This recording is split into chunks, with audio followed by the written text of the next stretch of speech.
భ్యో నమః. ఒక భక్తుడికి ఒక కల వచ్చింది. ఈ భక్తుడు ఆ కలలో ఒక పడవలో నదిలో వెళుతూ ఉన్నాడు. అయితే ఈ భక్తుడికి తీరం ఎక్కడా కనబడలేదు. ఆ నీటిలో పడిపోయాడు. ఇంకా ఏం చేయాలో అర్థం కాక మహాస్వామి వారిని ప్రార్థించాడు. అప్పుడు మహాస్వామి వారు ఒక పెద్ద పడవలో ప్రత్యక్షమయ్యి, ఈ భక్తుణ్ణి ఆ పడవలో ఎక్కించుకుని నీకొక మంత్రం ఉపదేశిస్తాను అని ఈ మంత్రాన్ని ఉపదేశించారు. ఓం నమో భగవతే కామకోటి చంద్రశేఖరాయ.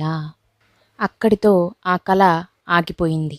తర్వాత ఈ భక్తుడు ఆ మంత్రాన్ని ప్రతిరోజు జపించడం మొదలుపెట్టాడు. అతని జీవితంలో ఎన్నో మార్పులు చూశాడు. ఈ మంత్రం ఎంత శక్తివంతమైనదంటే, ఎవరైతే ఈ మంత్రాన్ని 10,000 సార్లు సాధన చేశారో వారికి మహాస్వామి వారు కలలో కనిపించారు.